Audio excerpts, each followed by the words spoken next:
तो 138 पेज पे ये फिगर है 7.9। तो इसमें हम पढ़ेंगे प्लांट एवोल्यूशन के बारे में। ठीक है, डिफरेंट जियोलॉजिकल पीरियड्स में जो प्लांट की एवोल्यूशन रही है। तो यहाँ पर कुछ यहाँ पर इसने एरा के नेम लिखे हुए हैं, जैसे पेलियोजोइक एरा लिखा है एक। ठीक है, एक एरा लिखा है इसने मीजोजोइक, और एक लिखा है सीनोजोइक। तो सभी एरा तो मेंशन करे नहीं, तीन ही करे हैं बस इसने। एरा के हमने पीरियड्स भी पढ़े थे, जैसे पेलियोजोइक एरा में टोटल 6 पीरियड्स आते हैं। तो 6 में से 4 पीरियड्स यहाँ पर लिखे हुए हैं, सिल्यूरियन, डेवोनियन, कार्बोनिफेरस और पर्मियन। मतलब ये कंप्लीट नहीं दिया इसने। और मीजोजोइक के तीनों पीरियड्स हैं, ट्राइएसिक, जुरासिक और क्रिटेशियस। और सीनोजोइक एरा के दोनों पीरियड्स हैं, टर्शरी और क्वाटरनरी। वो सभी यहाँ पर गिवन है। तो इसमें डिफरेंट जियोलॉजिकल पीरियड्स में जो प्लांट की जो एवोल्यूशन रही है उसको शो किया है इसने। ठीक है, तो सबसे पहले है यहाँ पर, नीचे से स्टार्ट करते हैं, क्लोरोफाइट एंसेस्टर लिखा हुआ है। ये क्लोरोफाइट एंसेस्टर है ग्रीन एल्गी।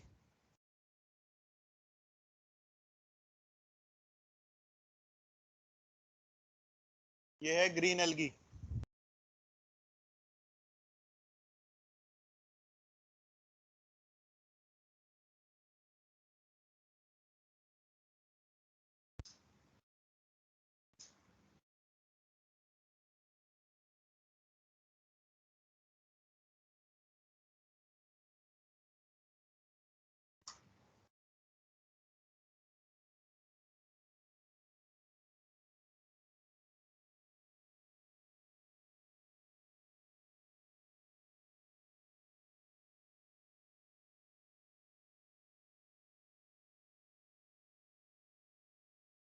तो इस क्लोरोफाइट एंसेस्टर से जो प्लांट की एवोल्यूशन है वो ये स्टार्ट।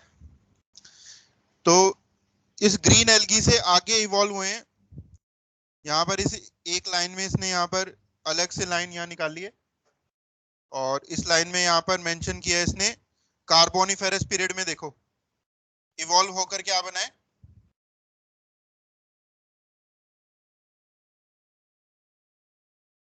ब्रायोफाइट्स। ठीक है, ब्रायोफाइट्स इवॉल्व हुए। तो जो ग्रीन एल्गी थे उन्हीं से आगे जाके इवॉल्व क्या हुए हैं, ये ब्रायोफाइट्स। जो ब्रायोफाइट्स हैं वो ग्रीन एल्गी से आगे इवॉल्व हुए हैं।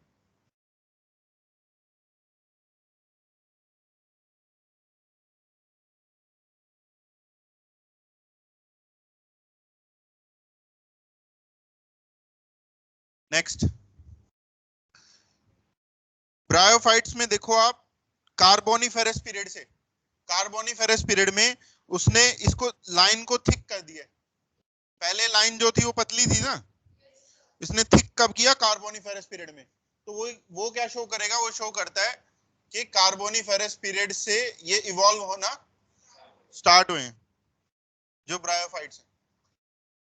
ठीक है, ये लाइन समझ में आई। कार्बोनिफेरस पीरियड से जो ब्रायोफाइट्स हैं वो इवॉल्व होना यहाँ पर स्टार्ट हुए। नेक्स्ट, उसके बाद आप देखो जो इसकी थिकनेस है, ये थिकनेस क्या शो करती है कि उस पर्टिकुलर प्लांट का कितना प्लांट स्पीशीज का नंबर है। ये जो थिकनेस है वो शो करेगी उसके स्पीशीज के नंबर को।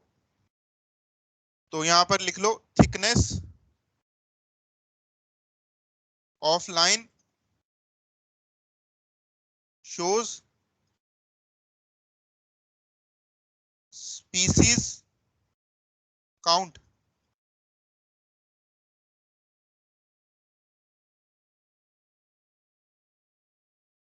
कितना उसकी स्पीशीज का काउंट है वो इस लाइन की थिकनेस शो करेगी। तो यहां पर हमें दिख रहा है कि कार्बोनिफेरस पीरियड से जब ये इवॉल्व हुआ तो ऑलमोस्ट सेम थिकनेस आ रही है ऊपर तक।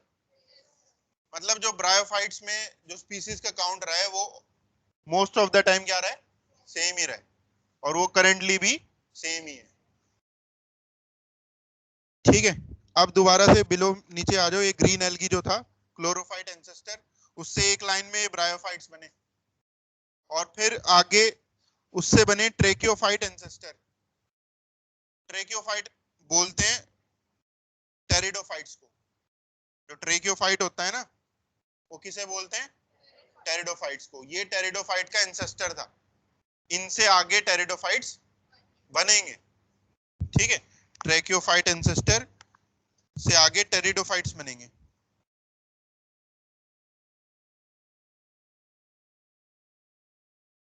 Pteridophyte plants.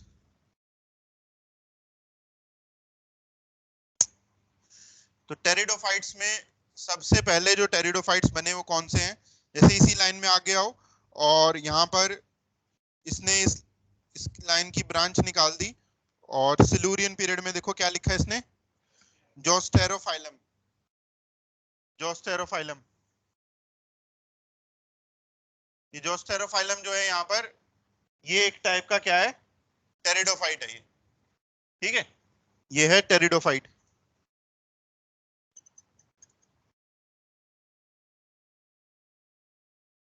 सिल्यूरियन पीरियड में ये इवॉल्व हुए, लेकिन ये सिल्यूरियन पीरियड में से आगे ये एक्सटेंड हो गया या इवॉल्व हो गया फर्दर। किसमें इवॉल्व हुआ है ये आगे? लाइकोपोड्स में। दो दो तरह के लाइकोपोड्स हैं, एक है आर्बोरिसेंट और दूसरा है हर्बेशियस लाइकोपोड्स। दो तरह के लाइकोपोड है। लाइकोपोड भी क्या होते हैं? टेरिडोफाइट्स होते हैं। टेरिडोफाइट के एग्जांपल है लाइकोपोड। ठीक है, एक आर्बोरिसेंट है और एक हर्बेशियस है। आप कार्बोनिफेरस पीरियड में देखो, इन लाइकोपोड की जो स्पीसीज का काउंट था वो क्या है? ज्यादा है कार्बोनिफेरस पीरियड में। उसके आगे इसके दो दो पार्ट बन गए, आर्बोरिसेंट और हर्बेशियस। आर्बोरिसेंट वाला लेकिन परमियन के एंड में खत्म हो गया, और जो हर्बेशियस वाला है वो आगे भी क्या है? कॉन्टिन्यूड है, लेकिन उसका स्पीसीज का काउंट क्या है? कम है हर्बेशियस वाले का, लेकिन वो प्रेजेंट है। ठीक है, नेक्स्ट। तो ये हो गया यहाँ पर जोस्टेरोफाइलम से आगे जो लाइकोपोड्स बने। तो इस टेबल से हमें याद क्या करना होता है, या इससे क्वेश्चन किस तरह के आते हैं? इससे जो क्वेश्चन आते हैं वो होते हैं सीक्वेंस के। वो सीक्वेंस पूछेगा कि क्लोरोफाइट एंसेस्टर के आगे क्या आया। क्लोरोफाइट एंसेस्टर के आगे आया ट्रेकियोफाइट एंसेस्टर। ट्रेकियोफाइट एंसेस्टर से जो लाइन निकली, उस लाइन में क्या बना? उस लाइन में जोस्टेरोफाइलम बना। जोस्टेरोफाइलम से आगे क्या इवॉल्व हुआ? लाइकोपोड्स। दो तरह के लाइकोपोड, आर्बोरिसेंट और हर्बेशियस। इस तरह के क्वेश्चन आएंगे, वो सीक्वेंस पूछेगा। नीट में कोई क्वेश्चन यहां पर नहीं आया है जिसमें पीरियड पूछ लिया गया हो। वो ये पूछ ले कि बताओ जो जो स्टेरोफाइलम है वो किस पीरियड में प्रेजेंट था। इस तरह का क्वेश्चन नीट में नहीं देखा मैंने आज तक। यहाँ के टेस्ट में लेकिन आ जाता है। यहाँ के टेस्ट में वो क्वेश्चन डाल देगा कि जो sterophyllum was present in which period. तो यहाँ सिल्यूरियन हमें दिख रहा है, सिल्यूरियन पीरियड में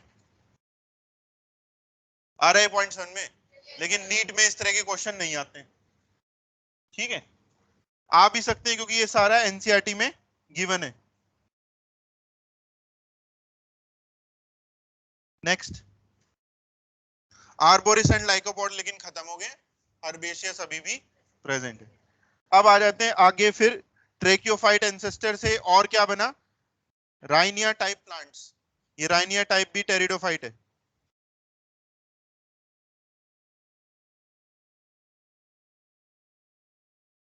ये राइनिया टाइप भी क्या है? टेरिडोफाइट है।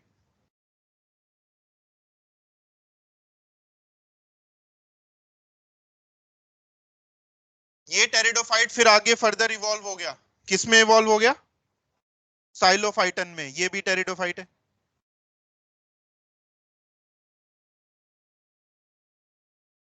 तो डार्विन का एक पॉइंट पढ़ा था हमने उसकी थ्योरी में, ब्रांचिंग डिसेंट। याद है पॉइंट? 2 की points of Darwin theory, branching, descent और नेचुरल सिलेक्शन। ब्रांचिंग डिसेंट का एग्जांपल ये पूरा टेबल है। अब इसमें हो क्या रहा है, एक एंसेस्टर से दूसरा एंसेस्टर बन रहा है और साथ में ब्रांच भी निकल रही है। ट्रैकियोफाइट से राइना टाइप बना, बीच में जोस्टेरोफाइलम भी निकल गया। जोस्टेरोफाइलम के आगे भी 2 ब्रांच होगी, आर्बोरिसेंट और हर्बेशियस। कुछ स्पीसीज बच जाते हैं इनमें से और कुछ जो है वो खत्म हो गए, एक्सटिंक्ट हो गए। तो ये राइना टाइप आगे इवॉल्व हो गया साइलोफाइटन में, और साइलोफाइटन फिर आगे इवॉल्व हो रहा है बहुत सारे अलग अलग प्लांट्स में। साइलोफाइटन से देखो सबसे पहले यहाँ क्या बन रहा है, स्फिनोफिसिड्स बन रहे हैं, हॉर्सटेल। ये किस प्लांट ग्रुप में आते हैं? टेरिडोफाइट्स में आते हैं, टेरिडोफाइट्स होते हैं, ठीक है, ये आते हैं टेरिडोफाइट्स में, जो हॉर्सटेल है। अब जरा यहाँ ध्यान से देखो, कार्बोनिफेरस पीरियड में हॉर्सटेल का नंबर क्या है? ज्यादा है स्पीसीज काउंट, लेकिन बाद में क्या हो गया, उसका नंबर डिक्रीज हो गया। टेरिडोफाइट्स थे ये। तो यहाँ पर देखो, कार्बोनिफेरस पीरियड में मैंने आपको एक पॉइंट लिखवाया था कि स्लो डिके से, टेरिडोफाइट्स के स्लो डिके से कार्बोनिफेरस पीरियड में कोल की फॉर्मेशन हुई थी। ये पॉइंट पढ़ा था ना हमने। तो जो टेरिडोफाइट्स थे वो यहाँ पर स्लो डिके करे होंगे, क्योंकि इनका नंबर यहाँ ज्यादा था। लाइकोपोड्स का नंबर देखो कार्बोनिफेरस में, वो भी ज्यादा है, ठीक है, और हॉर्सटेल का भी नंबर ज्यादा है, लेकिन उसके आगे इनका नंबर कम हो गया, क्योंकि उनकी वो खत्म होते गए और उनकी स्लो डिके जब हुई तो कोल की फॉर्मेशन स्टार्ट होगी, वही कार्बोनिफेरस पीरियड है। ठीक है, नेक्स्ट, साइलोफाइटन से और क्या राइज किया? फर्न्स। फर्न्स भी टेरिडोफाइट में आते हैं। इनका स्पीसीज काउंट ऑलमोस्ट सेम ही चल रहा है, ठीक है, ओरिजिन के बाद से। फिर उसके बाद यहाँ पर ये जिंकोज लिखा है इसने, कॉनिफर लिखा है और निटेल्स लिखा है। क्या क्या पढ़ा मैंने? जिंकोज, कॉनिफर और निटेल्स। मेरे को ये बताओ, इन तीनों में से कौन सा सबसे पहले आया? देख के बताओ, कौन सा सबसे पहले आ रहा है इन तीनों में?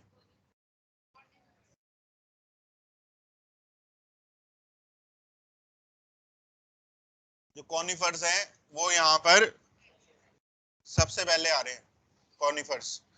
आप ये देखो ना, थिकनेस कहां से जा रही है? कॉनिफर्स की थिकनेस यहाँ कार्बोनिफेरस का एंड या पर्मियन के स्टार्टिंग से है, और जिंकोस थोड़ा पर्मियन के बीच से है, और निटेल्स तो बिल्कुल ही आगे जाके है। तो सबसे पहले कौन सा है इन तीनों में? दूसरा क्वेश्चन इस टाइप का आएगा इस टॉपिक से, उसमें वो ऐसे क्वेश्चन में पुट अप कर देगा कि which of the following arose first. इन जो 4 ऑप्शन है इनमें से पहला कौन सा आया? ऑप्शन में डाल दिया जिंकोस, कॉनिफर्स, निटेल्स, साइकैड्स। आंसर क्या हो जाएगा? इन चारों में से जो कॉनिफर है वो सबसे पहले आए थे। तो हमें सीक्वेंस यहाँ पर ध्यान में रखना है, और दूसरा क्या ध्यान में रखना है कि कौन पहले आया था। वो अगर वो सीक्वेंस ध्यान में रखोगे तो उसी से वो याद हो जाएगा कि कौन पहले आया था, ठीक है। तो साइलोफाइटन से स्फिनोप्सिड्स बने, फिर फर्न्स बने, फिर बना तीसरे नंबर पे, ठीक है, फिर चौथे नंबर पे जिंकोज और ये निटेल्स। ये अभी भी एग्जिस्ट कर रहे हैं, ये 5 जो है अभी भी क्या कर रहे हैं? एग्जिस्ट कर रहे हैं। अब यहाँ पर कॉनिफर्स और जिंकोस जो हैं और निटेल्स, ये तीनों जिम्नोस्पर्म होते हैं। जिंकोस, कॉनिफर और निटेल्स, ये तीनों क्या हैं? जिम्नोस्पर्म्स हैं। जिम्नोस्पर्म हमने क्या पढ़ा था? डायनासोर के एरा में ज्यादा थे। तो जुरासिक पीरियड में देखो, जो कॉनिफर्स हैं उनकी अमाउंट क्या है? ज्यादा है जुरासिक में। आ रहा है पॉइंट समझ में? लेकिन बाद में कॉनिफर देखो, क्रिटेशियस से कॉनिफर क्या हो गए? कम हो गए ना, क्रिटेशियस से। क्यों कम हुए? क्योंकि क्रिटेशियस के एंड पे डायनासोर खत्म होने लगे थे और जिम्नोस्पर्म्स भी खत्म होने लगे थे, तो उनका काउंट भी क्या हो गया? डिक्रीज हो गया, कॉनिफर्स का भी। आ गया ये पॉइंट समझ में यहाँ तक? निटेल्स को देखो, लेकिन निटेल्स तो क्रिटेशियस पीरियड में ही बने हैं। निटेल्स कौन से पीरियड में बने हैं? क्रिटेशियस में। तो ये हमें शो करता है कि जिस समय क्रिटेशियस पीरियड में most of the gymnosperms extinct हो रहे थे, उसी समय कुछ नए जिम्नोस्पर्म क्या हो रहे थे? इवॉल्व हो रहे थे। कुछ नए जिम्नोस्पर्म की ओरिजिन क्रिटेशियस में है। कौन सा जिम्नोस्पर्म है? निटेल्स। ठीक है, तो ये ऐसे जिम्नोस्पर्म है जो नए हैं, और ये जो बाकी वाले जो हो गए वो क्या हैं? पुराने हैं।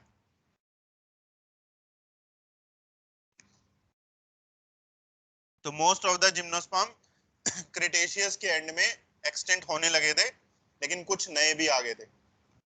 फ्यू न्यू प्लांट्स अरोज इन क्रिटेशियस पीरियड। नेक्स्ट, साइलोफाइटन से एक एंसेस्ट्रल प्लांट बना प्रोजिम्नोस्पर्म। प्रोजिम्नोस्पर्म ये जिम्नोस्पर्म का एंसेस्टर था। ये था तो टेरिडोफाइट। क्या था ये? टेरिडोफाइट।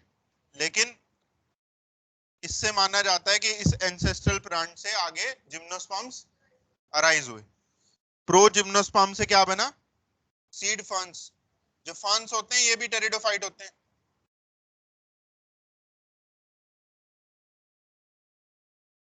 लेकिन ये ऐसे टेरिडोफाइट्स थे जिनमें सीड की प्रेजेंस थी।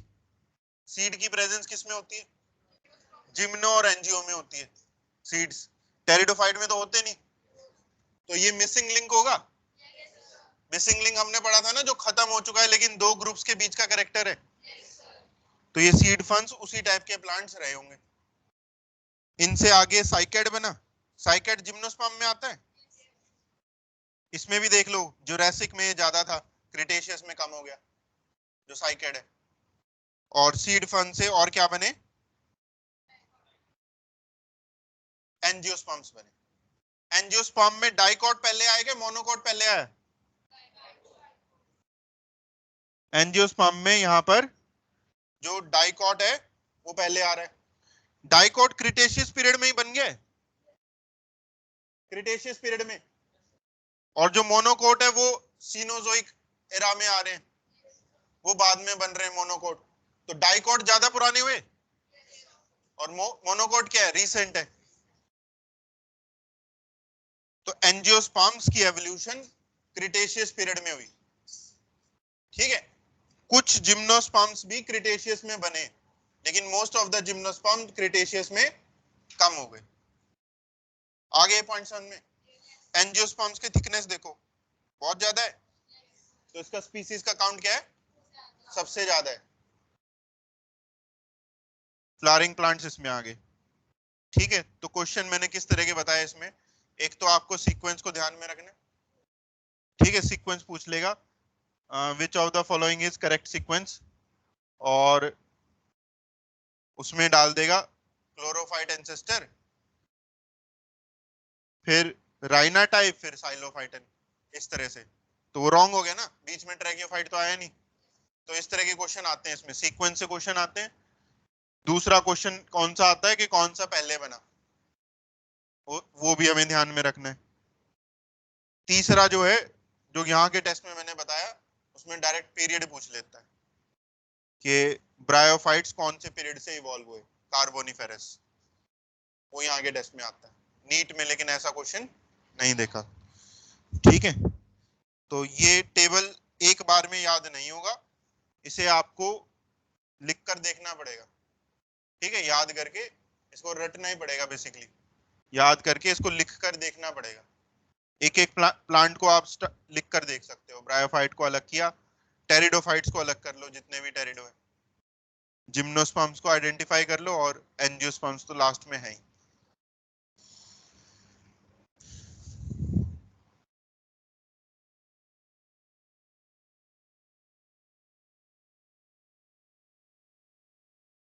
एक अगले पेज पे आ जाओ, पेज नंबर 139 पे।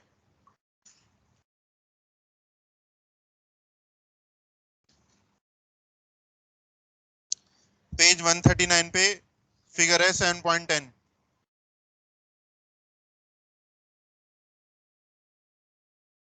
इसमें एवोल्यूशनरी हिस्ट्री दी हुई है वर्टिब्रेट्स की। वर्टिब्रेट्स में रेप्टाइल दिए, बर्ड्स और मैमल्स, ये तीन दिए, फिश एम्फीबिया नहीं दिए।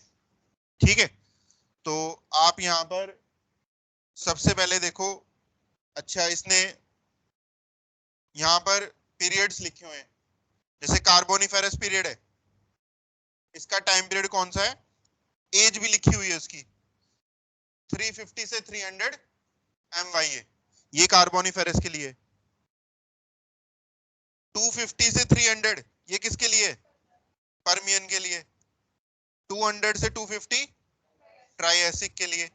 150 से 200 जुरासिक के लिए। 100 से 150 क्रिटेशियस। 50 से 100 टर्शरी, और पिछले 50 MYA से लेकर करंट तक क्वार्टरनरी। तो इसने एक रफ एज भी मेंशन करी हुई है यहाँ पर। ये सब हमने जियोलॉजिकल टाइम स्केल में पढ़ लिया था। ठीक है, तो यहाँ पर कार्बोनिफेरस और पर्मियन कौन से एरा में आएंगे, कार्बोनिफेरस और पर्मियन का era Palaeozoic. Triassic Jurassic Cretaceous का एरा इनका मीजोजोइक। टर्शरी और क्वार्टरनरी पीरियड का एरा सीनोजोइक एरा। अब पढ़ते हैं इस एवोल्यूशनरी डायग्राम को। तो इसमें सबसे पहले एक रेप्टाइल है, वो इन सभी एनिमल्स का एंसेस्टर है। ठीक है, तो रेप्टाइल से ही बर्ड्स भी बनेंगे और मैमल्स भी। किस सीक्वेंस से बने वो देख रहे हैं। तो ये रेप्टाइल है, ये अब एक्सटिंक्ट हो चुका है। इस रेप्टाइल से आगे दो तरह के रेप्टाइल्स इवॉल्व हुए, सोरोप्सिड्स और साइनेप्सिड्स। ये है based on skull, based on skull, कि उनका स्कल का स्ट्रक्चर कैसा होता है। स्कल के बेस पर दो तरह के रेप्टाइल्स इवॉल्व हुए, सोरोप्सिड और सिनेप्सिड। इनका स्कल का स्ट्रक्चर अलग होता है दोनों का। ठीक है, सोरोप्सिड की कैटेगरी में कौन कौन से रेप्टाइल आते हैं पहले उन्हें देखते हैं, साइनेप्सिड बाद में देखेंगे।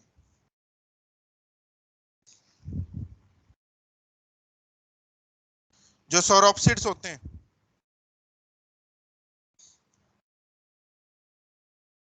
सोरोप्सिड्स में सबसे पहले आप देखो, सबसे पहले जो इवॉल्व हुआ है, क्या इवॉल्व हुआ है यहाँ पे, टर्टल्स। लास्ट लेक्चर में हमने पढ़ा होगा लिविंग फॉसिल्स, स्टेसिजेनेसिस का एग्जांपल लिविंग फॉसिल, उसमें टर्टल पढ़ा होगा हमने। टर्टल देखो, इसका इससे कुछ और इवॉल्व नहीं हुआ है, एक सिंगल लाइन जा रही है जिससे टर्टल डायरेक्टली इवॉल्व हुआ है सोरोप्सिड से। और टर्टल में कोई चेंज नहीं आया। टर्टल कब से ऐसा है, पर्मियन पीरियड से है, अर्थ पे वो पर्मियन पीरियड से है टर्टल। आज से 250 से 300 मिलियन साल से टर्टल अर्थ पे है, लेकिन उसमें कोई चेंज नहीं आया। तो ये एग्जांपल ऐसा हो गया लिविंग फॉसिल का एग्जांपल। ठीक है, दूसरा क्या इवॉल्व हुआ, लिजर्ड्स इवॉल्व हुई। ठीक है, लिजर्ड्स बहुत सारे अलग अलग टाइप की होती हैं, और लिजर्ड से ही क्या बने हैं यहाँ पर, लिजर्ड से सबसे पहले तो बनाए यहाँ पर थीकोडोंट, थीकोडोंट बनाए सबसे पहले। ठीक है, सबसे पहली लाइन जो है, मतलब जो लिजर्ड वाली लाइन थी उस लाइन में थीकोडोंट बना और लिजर्ड बन गई। फिर लिजर्ड से ही आगे क्या बने, ये टाउटारस। लिजर्ड से ही आगे और क्या बने, स्नेक्स बने। आ रहा है समझ में, लिजर्ड से थीकोडोंट बना है, लिजर्ड से टाउटारस, और लिजर्ड से ही स्नेक्स बने। तो क्वेश्चन है आंसर करना, जो स्नेक्स होते हैं, स्नेक भी रेप्टाइल है और टर्टल और लिजर्ड भी रेप्टाइल है। ठीक है, snake is more related to which reptile, turtle या लिजर्ड? आंसर क्या होगा इसका?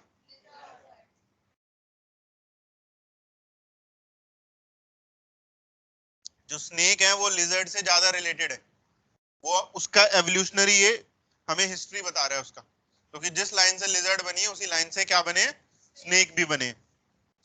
सेम हम बोल सकते हैं टाउटारा लिजर्ड से ज्यादा रिलेटेड है in comparison to turtle.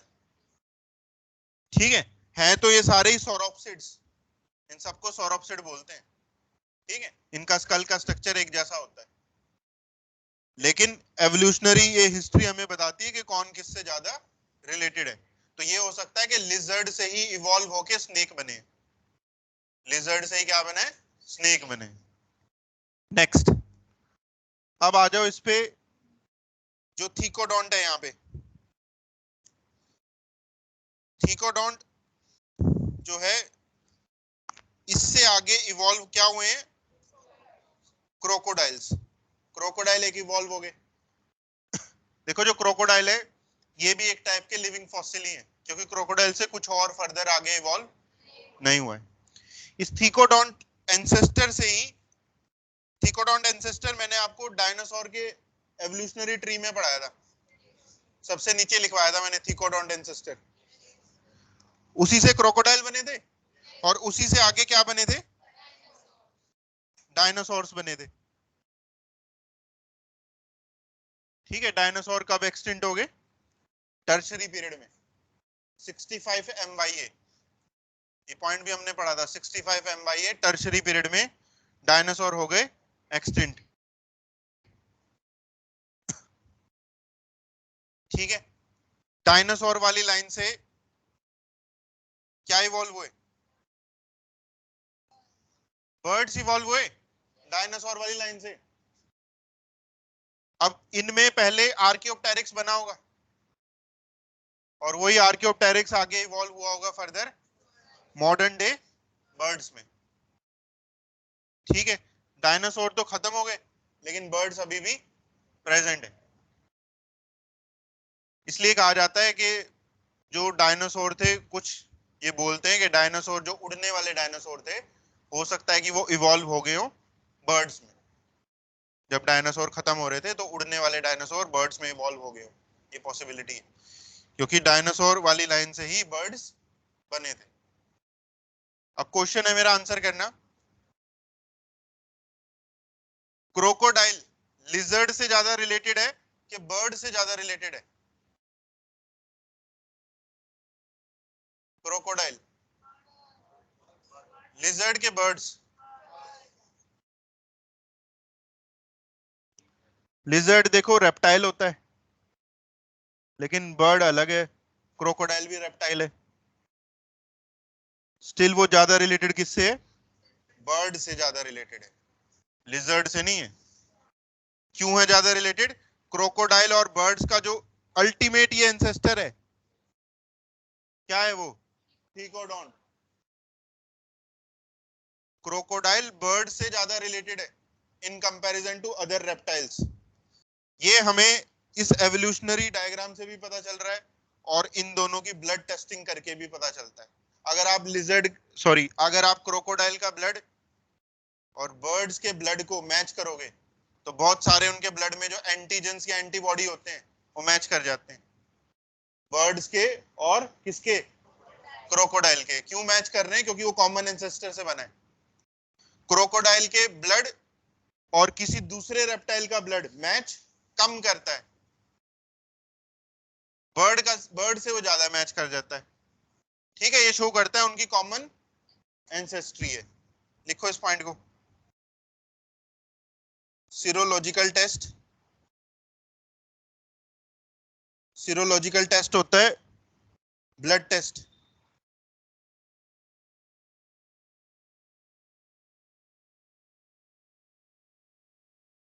shows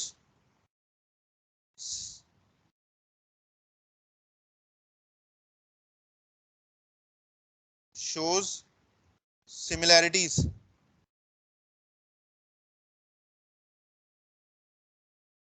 shows similarities in crocodile and bird.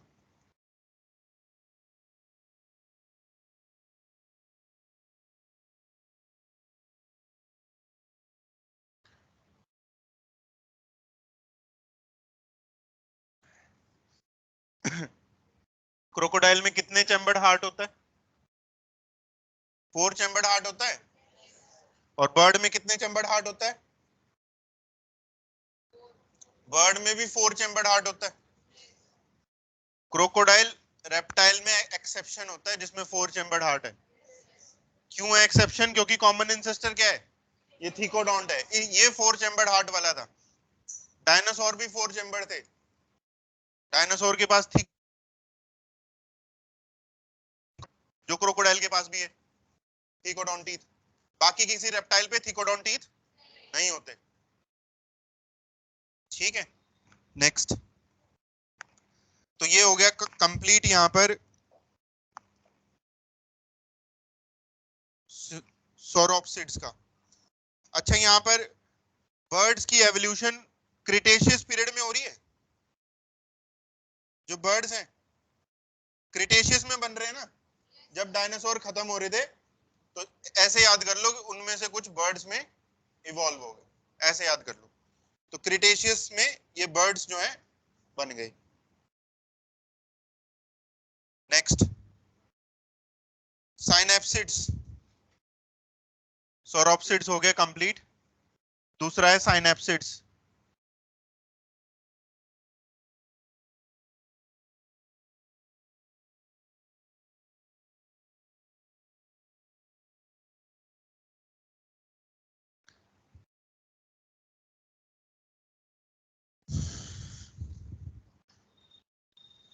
साइनेप्सिड्स, जो साइनेप्सिड्स हैं, इन रेप्टाइल से सबसे पहले ये रेप्टाइल बना है प्लाइकोसौर। ठीक है, सबसे पहले ये प्लाइकोसौर, ये एक्सटेंड हो गए। ये मैमल जैसा रेप्टाइल है, मैमल लाइक रेप्टाइल, प्लाइकोसौर। ठीक है, फिर इससे एक और मैमल जैसा रेप्टाइल बना, थेरैप्सिड्स।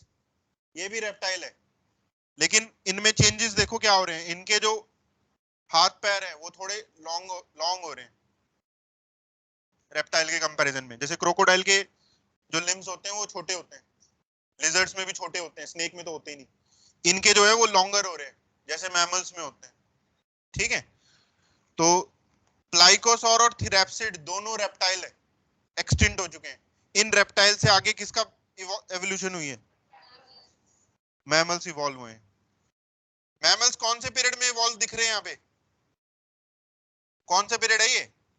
थेरैप्सिड के ऊपर देखो, क्रिटेशियस पीरियड है। तो क्रिटेशियस पीरियड में मैमल्स की एवोल्यूशन हुई है। मैमल्स कौन से पीरियड में इवॉल्व हुए हैं? क्रिटेशियस। तो देखो क्रिटेशियस में अब नोटिस करो क्या क्या चेंजेस हुए। क्रिटेशियस में डायनासोर खत्म हो रहे हैं, जिम्नोस्पर्म भी, मोस्ट ऑफ द जिम्नोस्पर्म खत्म हो रहे हैं। कौन सा जिम्नोस्पर्म बन रहा है? अभी पढ़ा था हमने, निटेल्स। निटेल्स बन रहा है क्रिटेशियस में। क्रिटेशियस में और क्या बन रहे हैं एनिमल्स में? बर्ड्स बन रहे हैं क्रिटेशियस में, और मैमल्स वो भी बन रहे हैं क्रिटेशियस में। ठीक है, तो ये हो गया यहाँ पर कंप्लीट ये एवोल्यूशनरी ट्री। ये भी ब्रांचिंग डिसेंट का एग्जांपल हो गया। ठीक है, जब एक एंसेस्टर होता है, उससे आगे कुछ इवॉल्व होता है, उनसे आगे कुछ ब्रांचेस निकल जाती हैं। ठीक है, वो फर्दर आगे बन जाता है। कुछ एंसेस्टर एक्सटेंड हो जाते हैं, कुछ बच जाते हैं। Branching descent.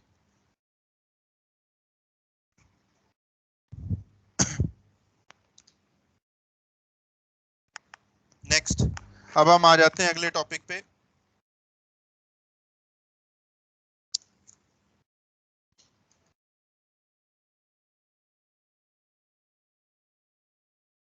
अगला टॉपिक है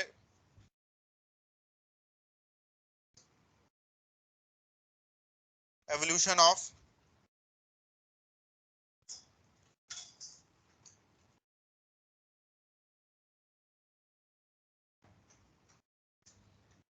मैमल्स,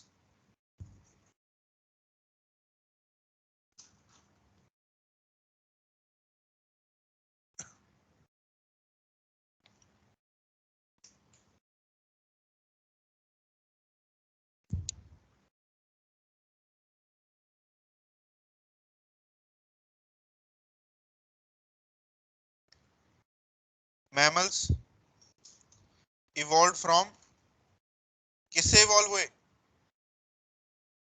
रेप्टाइल्स।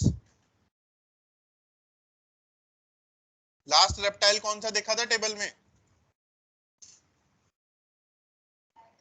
थेरैप्सिड्स। कौन से पीरियड में इवॉल्व हुआ? In Cretaceous.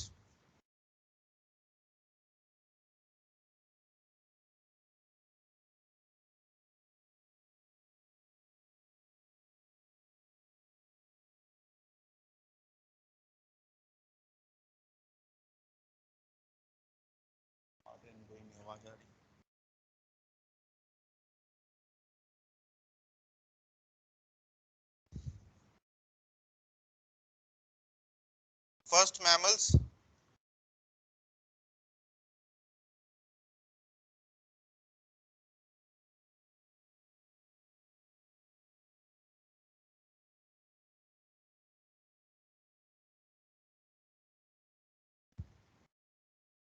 Were like shrews. First mammals were like shrews. ये श्रूज जो है ये एक्सटिंक्ट हो चुके हैं अब। श्रू जो मैमल था ये गिलहरी जैसा था, गिलहरी के साइज जितना मैमल था, छोटा सा था मतलब, ठीक है। और ये माने जाते हैं ये सबसे पहले मैमल रहे होंगे क्रिटेशियस पीरियड में जो इवॉल्व हुए, ठीक है। इनका साइज काफी छोटा था। ये सबसे पहला मैमल का फॉसिल है जो मिला था, और इसको जब डेट किया तो ये क्रिटेशियस पीरियड का पाया गया, तो वही मैमल्स की ओरिजिन मानी जाती है।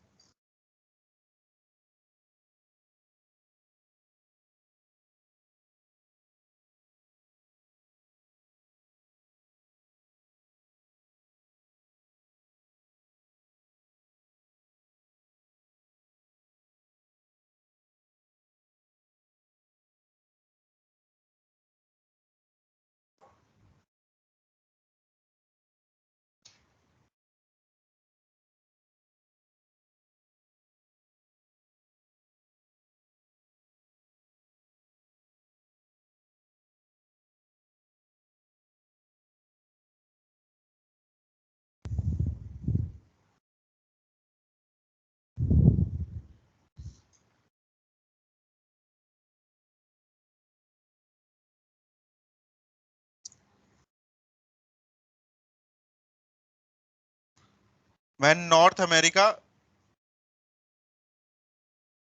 collided with साउथ अमेरिका, इसका क्या मतलब है? जैसे हमने कॉन्टिनेंटल ड्रिफ्ट पढ़ा था, एक हमने पढ़ा था कि पहले सारे कॉन्टिनेंट से एक कॉमन लैंड मास था, पेंजिया जिसे बोलते हैं, फिर कॉन्टिनेंट सेपरेट हो गए, अलग अलग हो गए, उसी को कॉन्टिनेंटल ड्रिफ्ट कहते हैं, ठीक है। तो पहले क्या था, जो नॉर्थ अमेरिका था वो नॉर्थ यूरोप और नॉर्थ एशिया, चाइना जो है उनके साथ जुड़ा हुआ था ऊपर से, रशिया चाइना इन सब से, जो अमेरिका था, ठीक है। साउथ अमेरिका अफ्रीका से जुड़ा हुआ था, जो साउथ अमेरिका था वो किससे जुड़ा था? अफ्रीका से। तो ये दोनों कॉन्टिनेंट्स दूर दूर थे, लेकिन जब कॉन्टिनेंटल ड्रिफ्ट हुआ तो नॉर्थ अमेरिका अलग हुआ, साउथ अमेरिका अफ्रीका से अलग हुआ, और ये दोनों कॉन्टिनेंट्स एक दूसरे के पास आ गए और एक दूसरे से जुड़ गए। इनके बीच में वेस्ट इंडीज के जो आइलैंड्स हैं उनका ग्रुप है जिससे वो कनेक्टेड है, नॉर्थ और साउथ अमेरिका, ठीक है।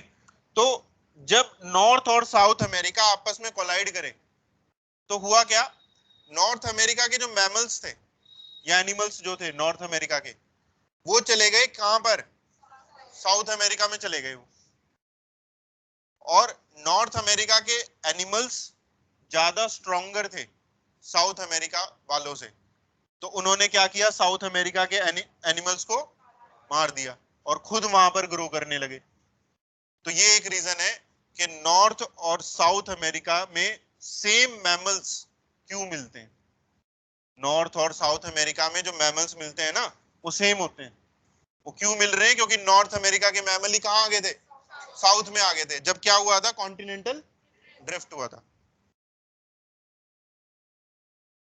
लिखो इसमें, mammals of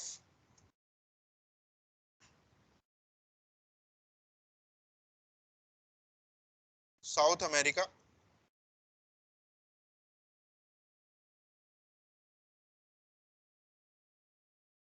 such as horse, hippopotamus,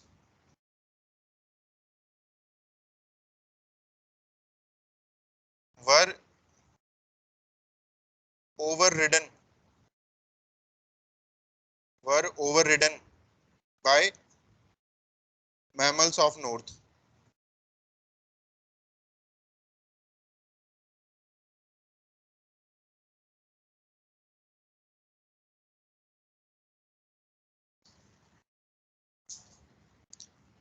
ओवररिडन का यह मतलब क्या है? उनको रिप्लेस कर दिया या मार दिया, जो भी। ठीक है, जो साउथ अमेरिका के मैमल्स थे, जो हॉर्स लाइक थे या हिप्पोपोटामस लाइक थे, वो सब रिप्लेस हो गए नॉर्थ अमेरिका के हॉर्स और हिप्पोपोटामस से। ठीक है, उस जैसे मैमल से ही वो रिप्लेस हो गए। ठीक है, तो मैमल्स की एवोल्यूशन में ही हम ह्यूमन एवोल्यूशन अब पढ़ेंगे। ठीक है, मैमल्स की एवोल्यूशन इतनी ही थी। अगला टॉपिक हम पढ़ेंगे अब ह्यूमन एवोल्यूशन।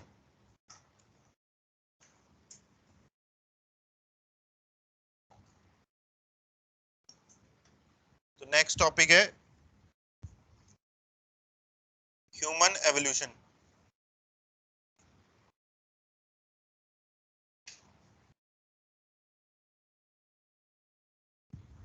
ह्यूमन एवोल्यूशन को होमिनिड एवोल्यूशन भी कहते हैं।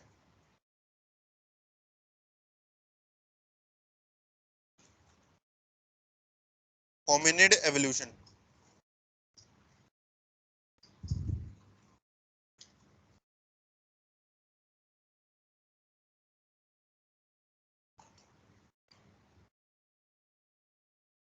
होमिनिड एवोल्यूशन या ह्यूमन एवोल्यूशन। होमिनिड का मतलब ह्यूमन ही होता है। ठीक है, तो Darwin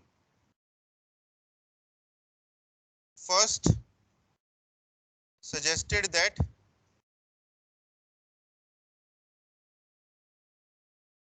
humans and apes have common ancestor.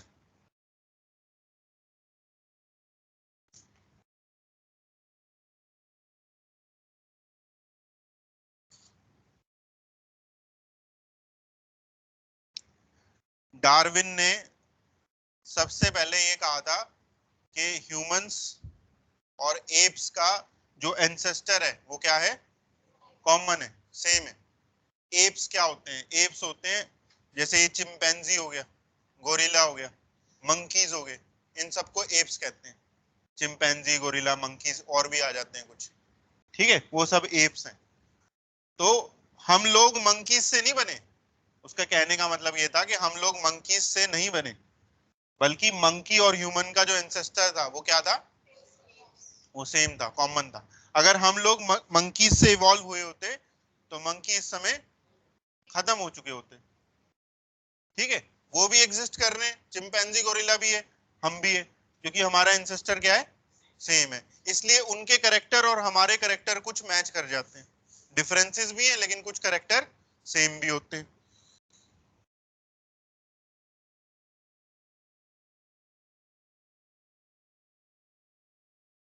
तो ह्यूमन एवोल्यूशन में को समझने के लिए हम पहले एप्स के करेक्टर के बारे में पढ़ते हैं कि एप्स के क्या करेक्टर होते हैं। क्योंकि जब हम ह्यूमन एवोल्यूशन पढ़ेंगे तो वहां मैं आपको ऐसे पढ़ा दूंगा जो अर्लियर फॉर्म्स थी ह्यूमन की, उनके कैरेक्टर एप्स जैसे थे, तो वहां पे बस मैं आपको ऐसे लिखवा दूंगा, their character were like apps. ठीक है, अब एप्स के क्या कैरेक्टर होते हैं वो अभी हम पढ़ लेते हैं। ठीक है, कैरेक्टर्स ऑफ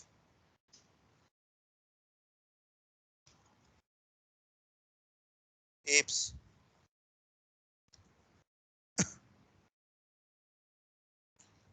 सबसे पहले पढ़ते हैं इसमें मंकीज के बारे में।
मंकीज के दो ग्रुप हैं, ओल्ड वर्ल्ड और न्यू वर्ल्ड।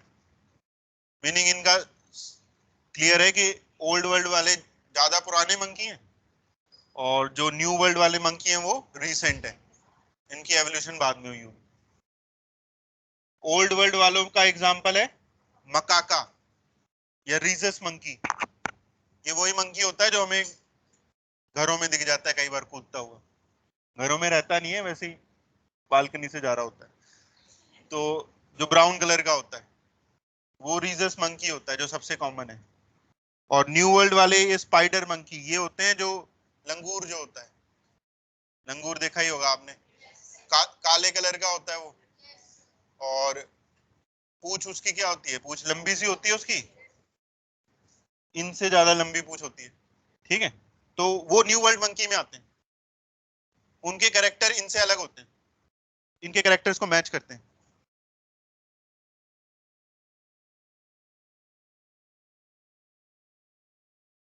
इनकी जो टेल होती है, क्या हो गया, मंकी दिख गया क्या कोई? इनकी जो टेल होती है वो होती है स्ट्रेट टेल, ओल्ड वर्ल्ड वालों की। और न्यू वर्ल्ड वालों की लिखो लॉन्ग एंड प्रीहेंसाइल, मतलब कॉइल्ड टेल। इनकी टेल लॉन्गर होती है न्यू वर्ल्ड वालों की।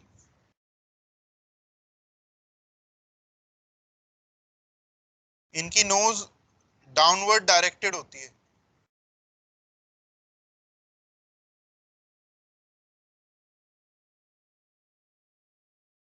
जैसे हमारी नोज भी डाउनवर्ड डायरेक्टेड है, हमारे जो आउटर नॉस्ट्रिल्स हैं वो नीचे की तरफ खुलते हैं ना, लेकिन ये जो न्यू वर्ल्ड वाला है इसके नॉस्ट्रिल ऊपर की तरफ खुलते हैं। ठीक है, नोज उसकी ऊपर की तरफ होती है, upward directed. Dental formula,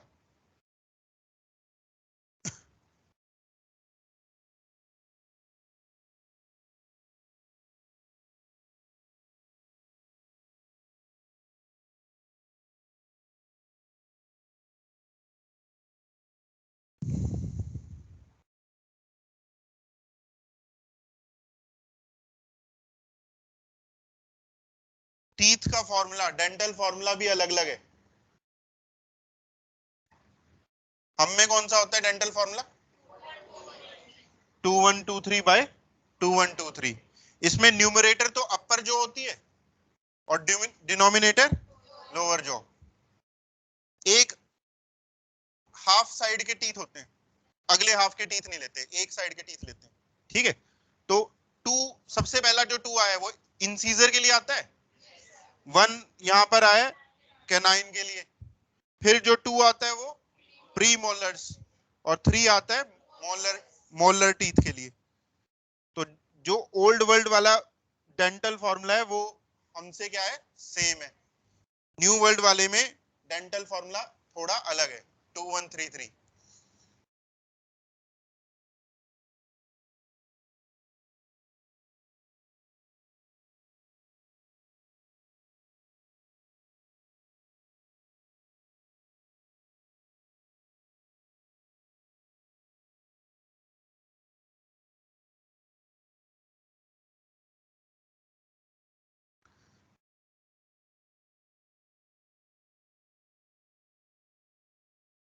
old world monkey में जो फीमेल मंकीज हैं इनमें मेंस्ट्रुअल साइकिल अक्कर करती है, और न्यू वर्ल्ड वालों में फीमेल मंकी में मेंस्ट्रुअल साइकिल की इंस्टेड एस्ट्रस साइकिल अक्कर करती है। तो बताओ कौन से मंकी ह्यूमन से ज्यादा रिलेटेड है?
अब आगे कंपेयर करते हैं एप्स को, दूसरे जो एप्स हैं। हम इसमें बात करेंगे क्रेनियल कैपेसिटी की। क्रेनियल कैपेसिटी होता है ब्रेन वॉल्यूम, ब्रेन की वॉल्यूम कितनी है, उसको वॉल्यूम को मेजर कर रहे हैं सेंटीमीटर क्यूब में, क्यूबिक सेंटीमीटर। क्यूबिक सेंटीमीटर को शॉर्ट में डबल सी लिख देते हैं, सीसी, क्यूबिक सेंटीमीटर। ठीक है, तो जब भी क्रेनियल कैपेसिटी लिखते हैं तो उसको यूनिट में सीसी लिख देते हैं, वो क्या है, cubic centimetre. DNA similarity to humans, उनका डीएनए और हमारा डीएनए कितना सिमिलर है। सबसे पहला है इसमें चिंपैंजी।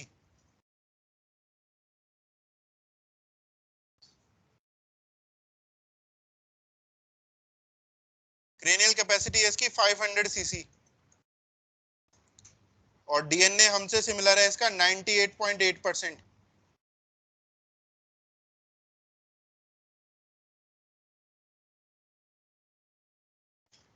गोरिल्ला जो होता है 500 सीसी, 96% डीएनए हमसे सिमिलर है। गिब्बन 400 सीसी, 94% डीएनए इसका और हमारा सिमिलर है। एक और लिख लो, ओरंगुटन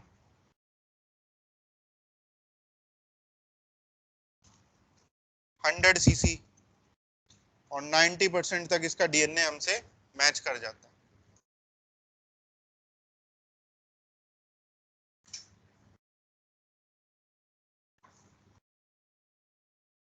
ब्रेन का साइज जिसका जितना बड़ा होगा, मतलब उसमें न्यूरॉन का नंबर भी उतना ही ज्यादा होगा। अगर न्यूरॉन का नंबर ज्यादा है तो उसकी इंटेलिजेंस भी क्या होगी। इनमें से जो चिंपैंजी है वो सबसे इंटेलिजेंट एप माना जाता है। ठीक है, उसकी डीएनए सिमिलैरिटी भी देखो हमसे क्या है, ज्यादा है। जितने न्यूरॉन्स ह्यूमन के पास होते हैं ब्रेन में, उतने न्यूरॉन किसी और एनिमल के पास नहीं होते, इसलिए हमारी इंटेलिजेंस सभी एनिमल्स में सबसे ज्यादा है।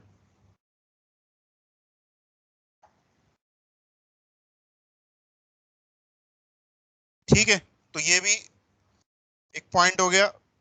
एप्स के बारे में एक तीसरा पॉइंट और पढ़ते हैं। इन एप्स के कैरेक्टर देखते हैं।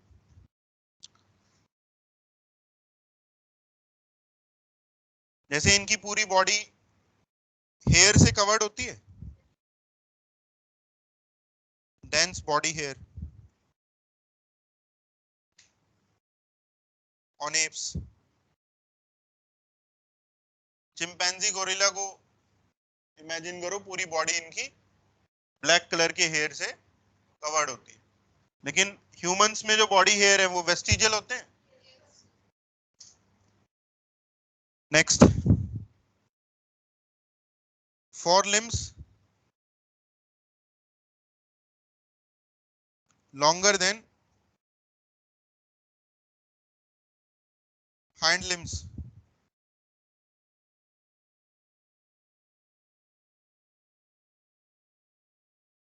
इनके फोर लिम्स होते हैं हाथ, इनके हाथ लंबे होते हैं पैरों से।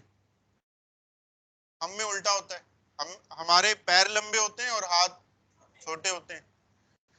इनमें ये दो पैरों पे खड़े जरूर हो जाते हैं चिंपैंजी गोरिल्ला, लेकिन इनके हाथ लंबे होने की वजह से वो जमीन को छुएंगे। तो जब वो चलते हैं तो हाथों को भी यूज करते हैं, हाथ तो हिलाने ही पड़ेंगे, नहीं तो चलेगा कैसे।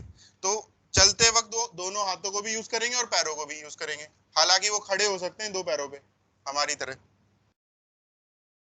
Next, erect body. Erect body का मतलब है वो दो दो पैरों पे खड़े हो सकते हैं, स्ट्रेट बॉडी है उनकी, इरेक्ट बॉडी, बट टेट्रापेडल लोकोमोशन। टेट्रापेडल मतलब चारों, दोनों हाथों का और दोनों पैरों का यूज करेगा। मोस्ट ऑफ द मैमल्स टेट्रापेडल ही होते हैं, डॉग, काऊ, शीप, कैट, रैट, सब टेट्रापेडल होते हैं, लेकिन वो दो पैरों पे खड़े नहीं होते। ये दो पैरों पे भी खड़ा होता है फिर भी टेट्रापेडल है। Next, chin absent in apes but chin prominence in humans.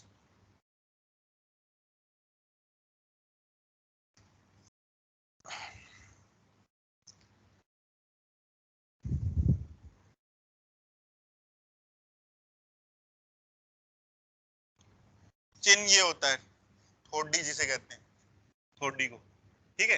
हमारी जो ये चिन है ये बाहर की तरफ निकली हुई है, बोन फील करोगे ना, बोन नीचे ये ऐसे बाहर की तरफ आई हुई है, इसे चिन प्रोमिनेंस कहते हैं। प्रोमिनेंस मतलब जो बाहर की तरफ प्रोजेक्ट कर रहा है, ये चिन प्रोमिनेंस है। लेकिन इनमें क्या होता है, इनमें चिन होता ही नहीं, ये बोन ऐसे अंदर की तरफ होती है एप्स में। आया पॉइंट समझ में?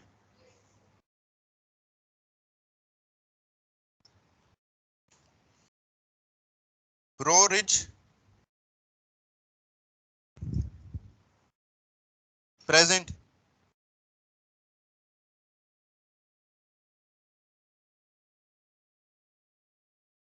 बोनी एलिवेशन ओवर आईलिड।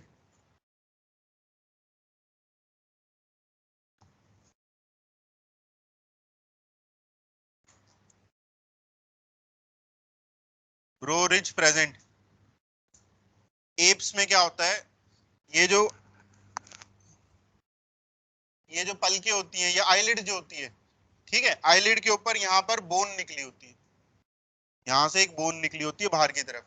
चिन पे तो होती नहीं बोन, यहाँ निकलाई दोनों साइड, उसे ब्रो रिज कहते हैं।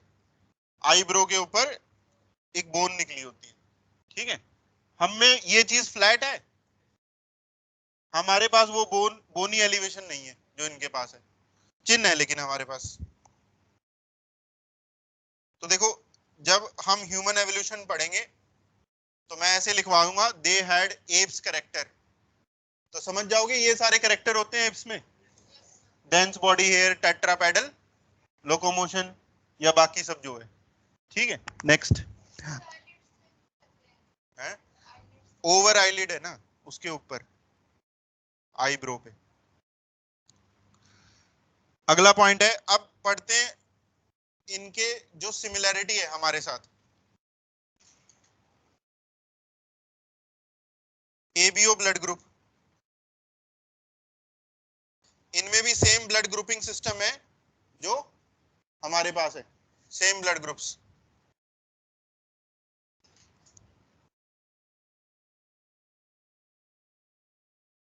इनका डेंटल फॉर्मूला सेम है हमसे, एप्स का और हमारा।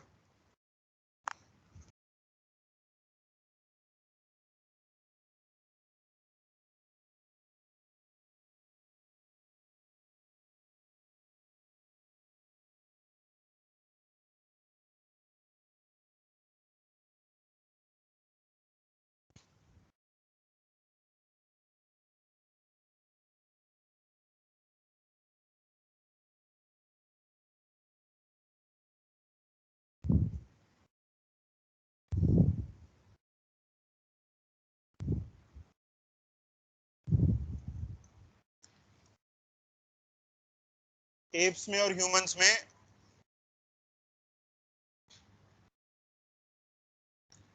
जो हीमोग्लोबिन का स्ट्रक्चर है, हीमोग्लोबिन प्रोटीन होता है एक, उस प्रोटीन का स्ट्रक्चर एप्स में और ह्यूमंस में सिमिलर होता है। एक हमने मॉलिक्यूलर होमोलॉजी पढ़ा था, होमोलोगस ऑर्गन के लास्ट पॉइंट में मैंने लिखवाया होगा मॉलिक्यूलर होमोलॉजी, जब मॉलिक्यूल्स मैच कर जाएं। कौन सा मॉलिक्यूल है यहाँ पे? हीमोग्लोबिन। हीमोग्लोबिन का स्ट्रक्चर हम में और एप्स में सेम होता है, बस एक अमीनो एसिड का डिफरेंस होता है उनके हीमोग्लोबिन में और हमारे हीमोग्लोबिन में।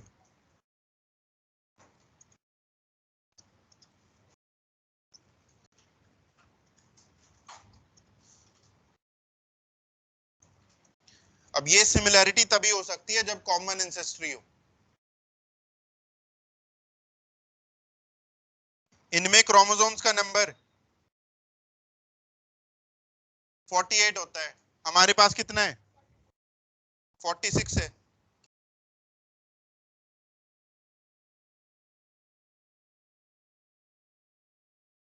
तो ये भी सिमिलर सा है, chromosome count.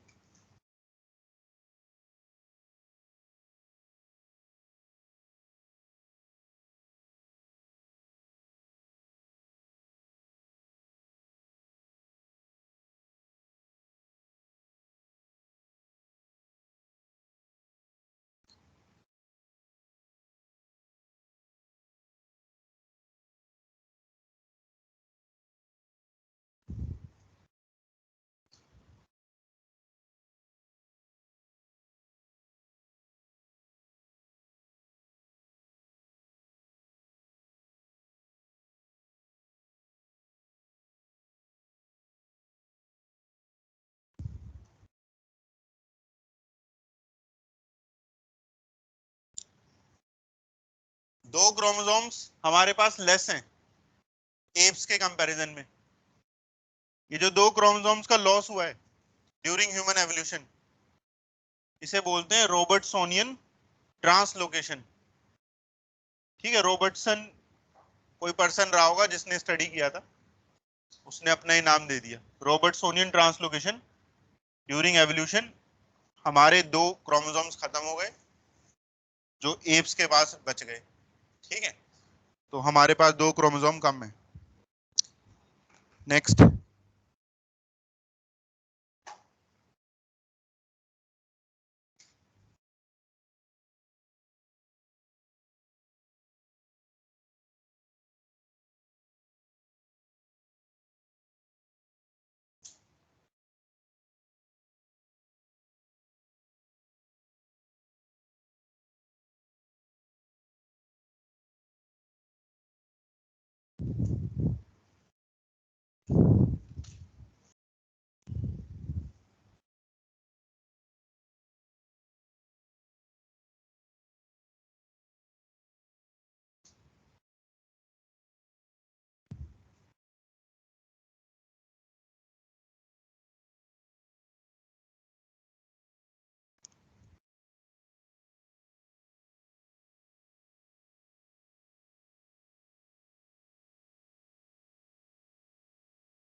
Chromosome banding pattern ये होता है क्रोमोसोम की शेप्स या उसका साइज कैसा है, क्रोमोसोम का स्ट्रक्चर कैसा है, उसे बोलते हैं बेंडिंग पैटर्न। ठीक है, तो ये कहाँ देखते हैं हम, ये माइक्रोस्कोप के अंदर देखते हैं क्रोमोसोम को सेल से निकाल के। जैसे हमने कैरियोटाइपिंग पढ़ा था, उसमें मैंने आपको एमनियोसेंटेसिस में पढ़ाया था, डाउन सिंड्रोम में भी पढ़ा होगा तुमने, वो क्रोमोसोम बेंडिंग पैटर्न होता है। ठीक है, तो वो क्रोमोसोम नंबर 3 और 6 जब मैच किए गए ह्यूमंस के और एप्स के, वो ऑलमोस्ट क्या होते हैं, सेम होते हैं। तो क्रोमोसोम्स का स्ट्रक्चर भी सेम यहाँ पर मिल जाता है। तो ये सभी पॉइंट्स शो करते हैं कॉमन एंसेस्ट्री को ह्यूमंस की और एप्स की। ठीक है, जो डार्विन ने सजेस्ट किया था।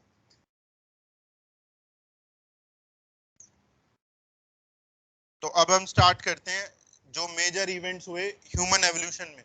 ठीक है, इवेंट्स इन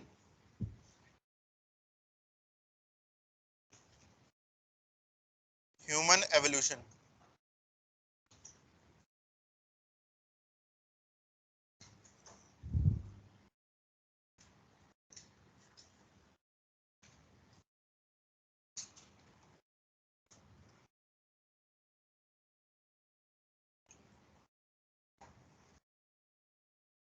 जो अलग अलग फॉसिल्स मिले ह्यूमन एवोल्यूशन में, उन सबको जोड़कर एक सीक्वेंस बनाया गया है।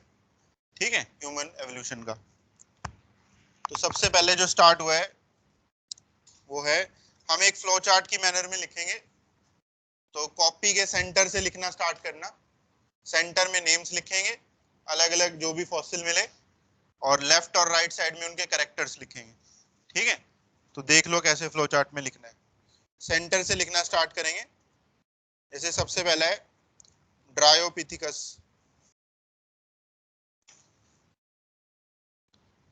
और इसके लेफ्ट और राइट साइड में इनके कैरेक्टर्स लिखेंगे।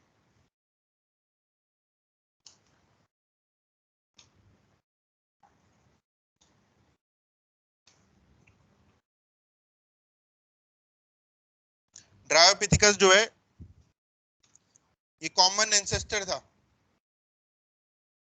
Common ancestor between apes and humans. ये वो लास्ट लिंक था ह्यूमंस और एप्स के बीच में, इसी से दोनों इवॉल्व हुए। ऑल्सो कॉल्ड एज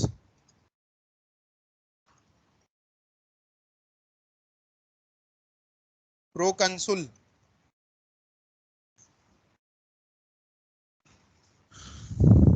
इसे प्रोकंसुल भी बोलते हैं। प्रोकंसुल का वैसे मतलब होता है कोई लीडर, जो जो लीडर हो कोई, या जनरल हो आर्मी का, उसे प्रोकंसुल बोलते हैं। तो ये लिस्ट में, ह्यूमन एवोल्यूशन की लिस्ट में सबसे ऊपर आ रहा है, ये लीडर है, इसलिए इसको प्रोकंसुल कहा गया। ये अफ्रीका में इसका फॉसिल मिला था। ठीक है, इवॉल्व्ड इन अफ्रीका।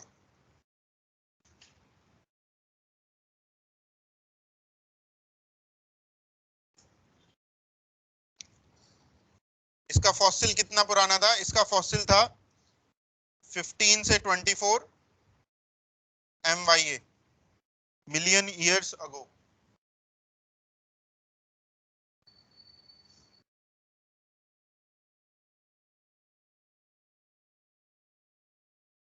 ठीक है, तो ये हो गया ड्रायोपिथिकस के बारे में। इससे आगे दो लाइंस में सेपरेटली इवॉल्व हुए। एक लाइन तो निकल गई यहाँ से ह्यूमन एवोल्यूशन की, और एक सेपरेट लाइन निकल गई एप्स एवोल्यूशन की। एप्स एवोल्यूशन यहाँ से अलग चला और ह्यूमन एवोल्यूशन अलग चला।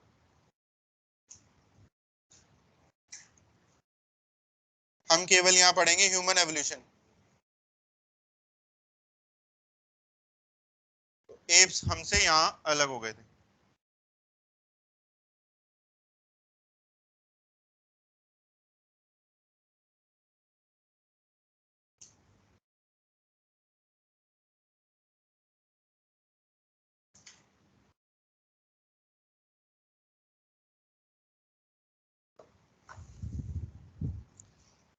फिर जो नेक्स्ट जो फॉसिल्स मिले, जो ये 15 से 24 MYA के बाद वाले फॉसिल्स रहे होंगे, उन्हें ये मान लिया जाता है कि वो ड्रायोपिथिकस से आगे इवॉल्व हुए, ठीक है, क्योंकि उनकी एज उनसे कम थी। तो इसके आगे आए रामापिथिकस और सिवापिथिकस।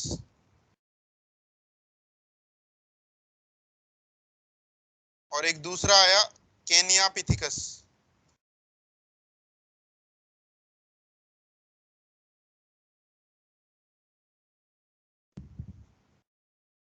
ये सभी इवॉल्व हुए 10 से 15 MYA, मतलब ड्रायोपिथिकस के बाद आए ये।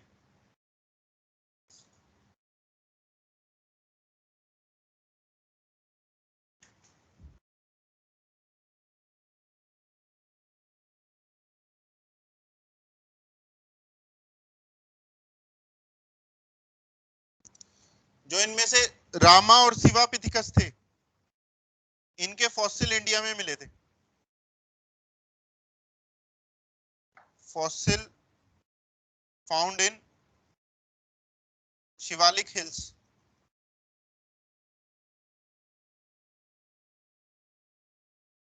इंडिया। और जो केनिया पिथिकस है, इसका फॉसिल केनिया कंट्री में मिला था, वो अफ्रीका की एक कंट्री है। Fossil found in Kenya. लेकिन इनकी जो एज है वो लगभग सिमिलर एज ग्रुप में आ रहे हैं, इसलिए इन तीनों को एक साथ लिख दिया।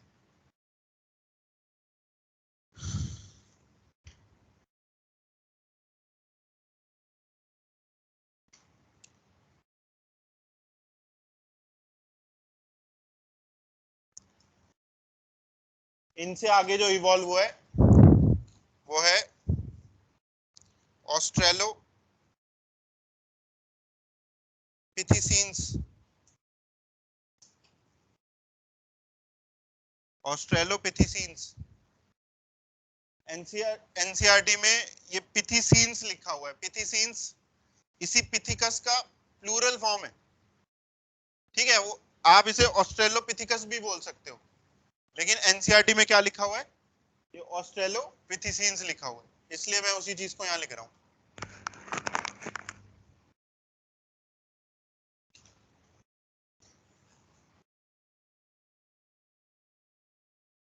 ये इवॉल्व हुआ था 2 MYA, 2 million years ago.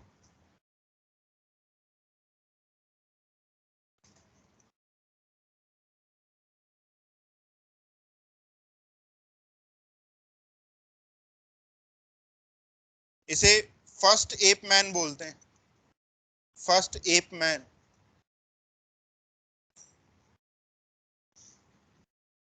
App man मतलब आदि मानव, ठीक है। इसके कैरेक्टर ज्यादा हमसे सिमिलर थे, हमारी तरह दिखता था ये। लेकिन जो इससे पहले रामापिथिकस वगैरह जो थे, इनके कैरेक्टर एप्स लाइक थे, वो एप्स से ज्यादा सिमिलर थे, ठीक है। लेकिन ऑस्ट्रेलोपिथिकस किससे सिमिलर था, ह्यूमन से, मैन से ज्यादा सिमिलर था, इसलिए इसको एप मैन बोल दिया, फर्स्ट एप मैन। नेक्स्ट, इसकी क्रेनियल कैपेसिटी 500 सीसी है। किसके सिमिलर होगी ये, चिंपैंजी के सिमिलर है। इसमें बाई पैडल लोकोमोशन है, 2 पैरों पे चलता था ये।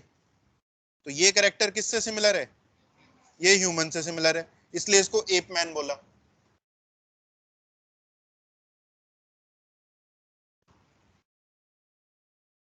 Eight fruits.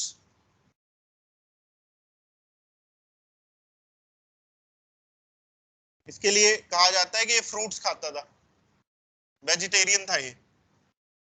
अब वो किसने देखा है कि ये वेजिटेरियन था, ठीक है। बस इसका जो फॉसिल मिला, जैसे फेस का फॉसिल स्कल मिल गया उसको, उसमें जो टीथ थे कैनाइन, वो छोटे थे कैनाइन। जनरली जो मीट ईटिंग या कार्निवोर होते हैं एनिमल, उनके कैनाइन्स क्या होते हैं, लंबे होते हैं। इसके कैनाइन छोटे छोटे थे, तो ये मान लिया फ्रूट्स खाता हो, ये भी तो हो सकता है पका के खाता हो अगला, दिमाग वाला हो, लेकिन नहीं, short canines.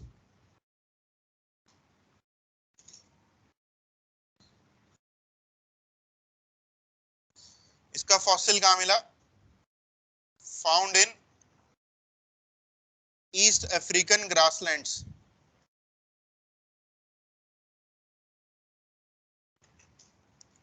East African grasslands, तो अफ्रीका में ही, ईस्ट साइड ऑफ अफ्रीका में ये इवॉल्व हुआ, ये माना जाता है। तो वहां पर कोई हरे भरे खेत वगैरह कुछ होंगे, हरी भरी घास होगी या फ्रूट्स होंगे वहां पे, तो वहां ये इवॉल्व हुआ। ठीक है। ऑस्ट्रेलोपिथिकस जो है ये जीनस है, इस जीनस के अंदर अलग अलग स्पीसीज मिली, मतलब इसके जो फॉसिल मिले वो एक टाइप का ऑस्ट्रेलोपिथिकस नहीं था, इसकी अलग अलग क्या थी, स्पीशीज थी। तो इसकी जो स्पीसीज मिली,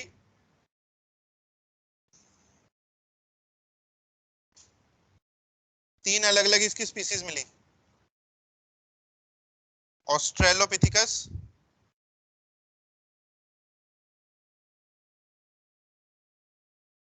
अफ्रीकेनस,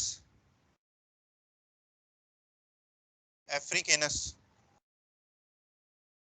दूसरा है ऑस्ट्रेलोपिथिकस एफरेंसिस, और तीसरा है ऑस्ट्रेलोपिथिकस रोबस्टस।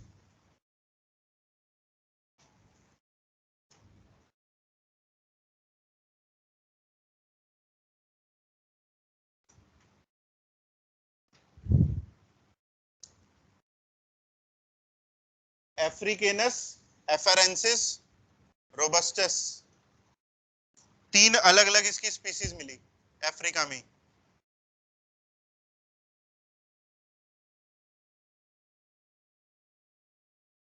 इनमें से जो अफ्रीकेनस था, इसे ट्वांग बेबी कहते हैं, ट्वांग बेबी। ट्वांग अफ्रीका में एक रिवर है, क्या है अफ्रीका में, रिवर है ट्वांग, उस रिवर के पास इसका फॉसिल मिला था, और ये बच्चे का फॉसिल था, एक छोटे बच्चे का, इसलिए उसको नेम दे दिया ट्वांग बेबी। एफरेंसिस, एफरेंसिस का जो फॉसिल मिला वो एक फीमेल फॉसिल था, तो उसको एक फीमेल का नेम दे दिया, कॉल्ड एज ग्रेसाइल टाइप, और लूसी, उसको एक फीमेल का नेम दिया लूसी, एफरेंसिस को, फीमेल फॉसिल था ये।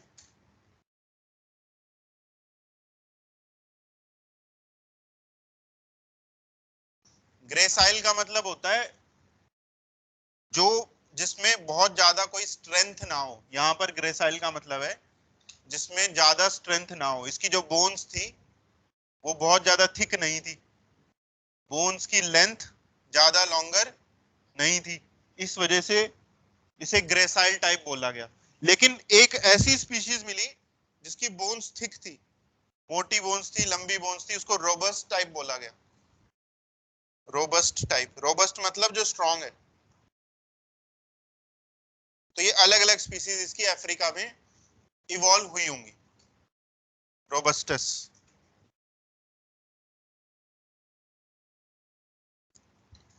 लेकिन ये आगे सरवाइव नहीं कर पाया, या फर्दर आगे इवॉल्व हो गया, इसकी क्रेनियल कैपेसिटी भी कम थी, इतना भी इंटेलिजेंट नहीं था ये, तो ये आगे इवॉल्व हो गया। किसमें इवॉल्व हुआ ये? Homo habilis.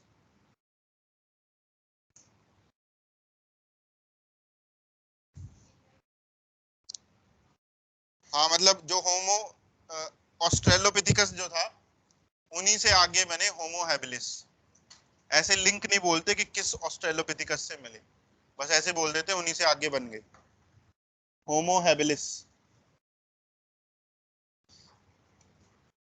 ये होमो हमारा जीनस है, होमो सेपियंस हम लोग हैं, तो होमोजीनस में सबसे पहली स्पीसीज थी होमो हैबिलिस, ठीक है।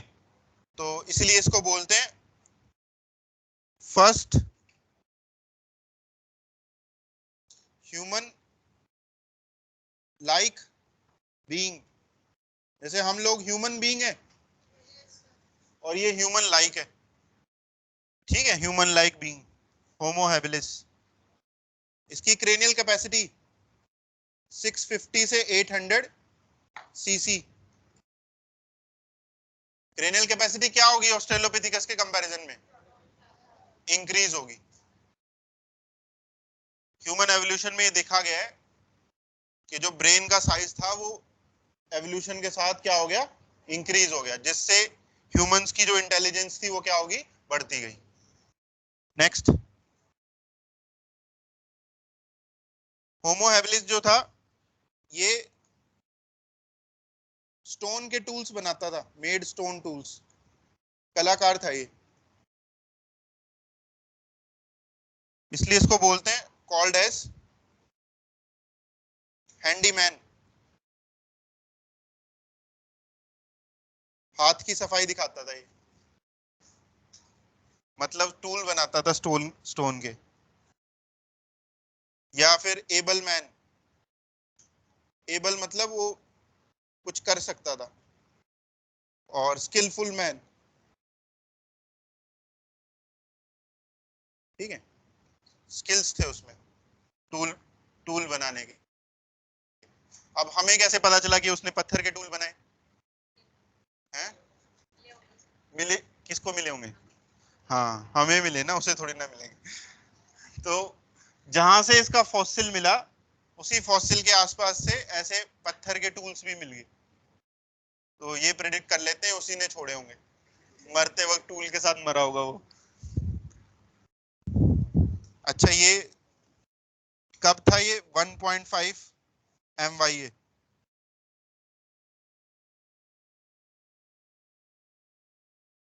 इसको ऐसे लिखो 1.5 टू 2 MYA, 1.5 से 2 MYA, ये इसके इन बिटवीन आया था। अफ्रीका में ही चल रहा है ये सब कुछ, ठीक है। ये इवॉल्व हो गया आगे होमो इरेक्टस में।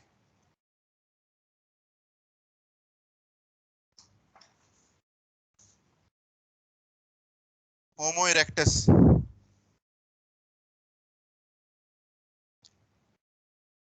Erect vertebral column.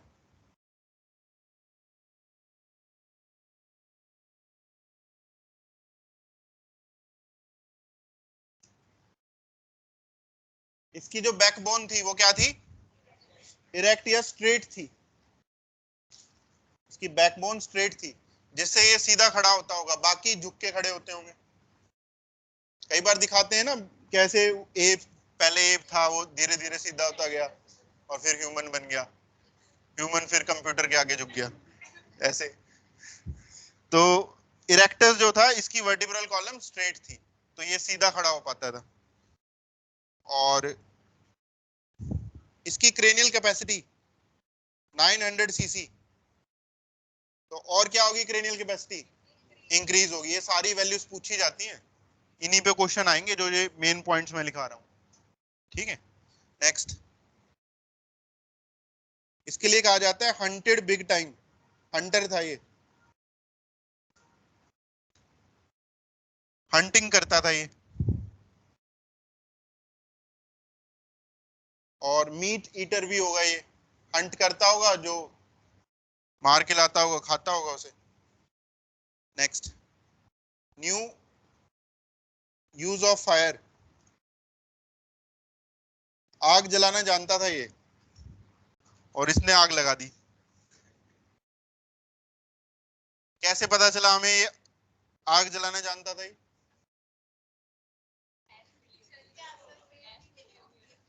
क्या मिले होंगे? पेड़ नहीं मिले होंगे? शुक्र है किसी ने नहीं बोला मैच स्टिक मिली थी साथ में। जंगल में आग कैसे लगाते हैं? पत्थरों से लगाते हैं। तो इसके फॉसिल के साथ पत्थर भी मिले जिनसे आग लगती थी।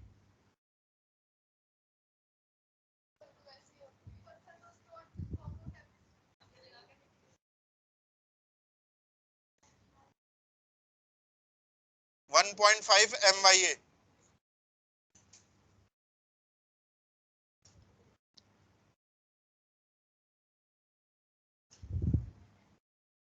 ठीक है, तो देखो ये इरेक्टस बना तो अफ्रीका में था ये, लेकिन इसके फॉसिल अफ्रीका के अलावा दूसरी कंट्रीज में भी मिलते हैं, अलग अलग कंट्रीज में। मतलब ये घूमने भी गया होगा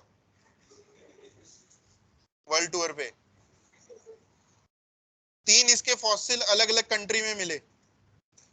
एक मिला इसका इंडोनेशिया में, उसे बोलते हैं जावा एप मैन।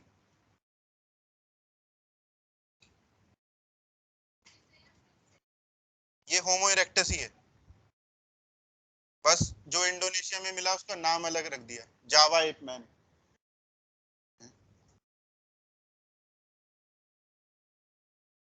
इंडोनेशिया में मिला, फॉसिल इसका ईयर याद करना है, एनसीईआरटी में दिया है 1891। 1891 जावा इंडोनेशिया की कैपिटल को बोलते थे पहले। ठीक है, इंडोनेशिया की जो कैपिटल थी, जावा एप मैन। दूसरा मिला यहाँ पर पैकिंग मैन।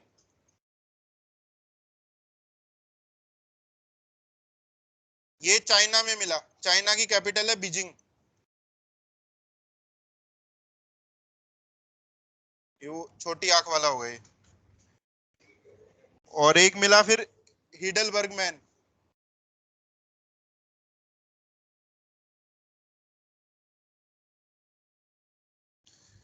जर्मनी में।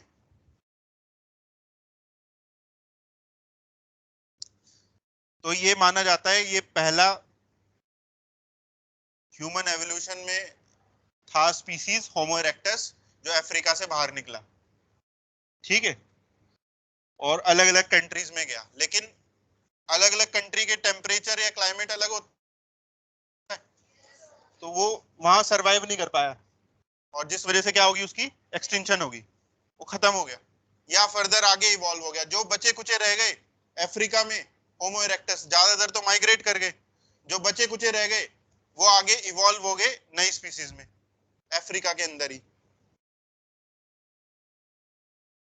वो किस में इवॉल्व हो गए, वो आगे इवॉल्व हुए होमो सेपियंस में।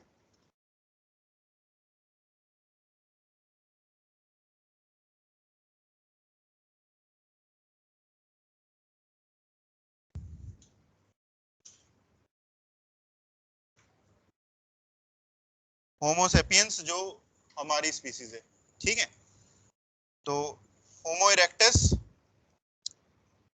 होमो erectus is direct ancestor,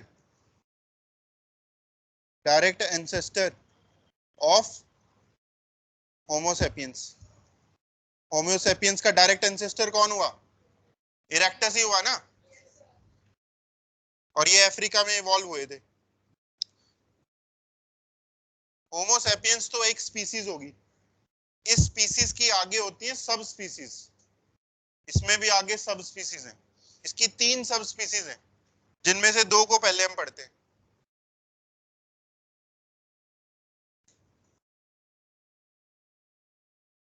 sub species,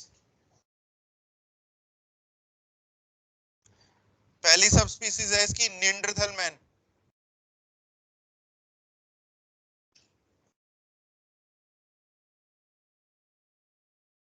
इसे बोलते हैं होमो सेपियंस निएंडरथालेंसिस।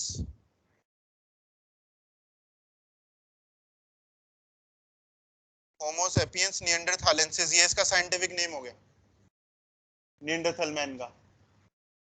ये क्या खुल गया, नेक्स्ट। इसका फॉसिल मिला जर्मनी में।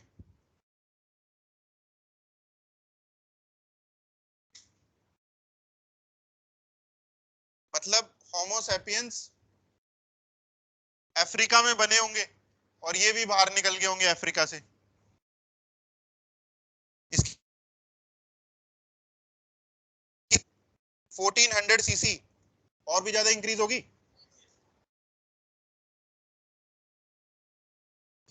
ये था अर्थ पे 1 लाख to 40,000 years ago, आज से 40,000 से लेकर 1 लाख साल पहले तक ये अर्थ पे था।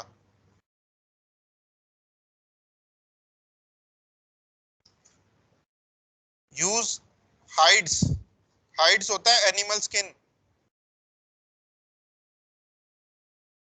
As cloth. ये जानवरों को मार के उनकी चमड़ी को पहनता था। ठीक है, जैसे हिरन को मार के जो उसकी खाल है उसको फाड़ के उसको पहनता था, ये उसको हाइड कहते हैं। बरी देयर डेड,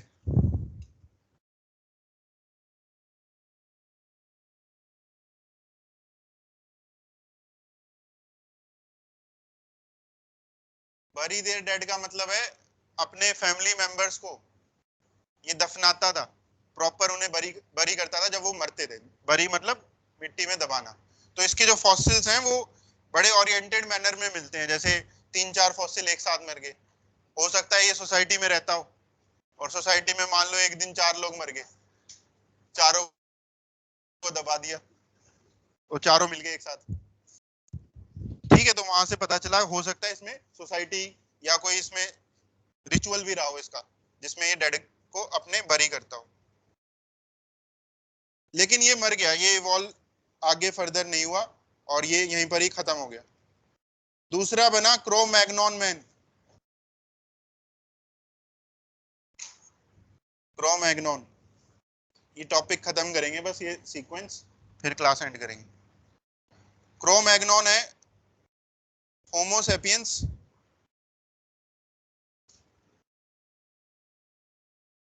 फॉसिलिस, होमो सेपियंस फॉसिलिस, ये दूसरी सब स्पीसीज होगी होमो सेपियंस में। ये फ्रांस में मिला था,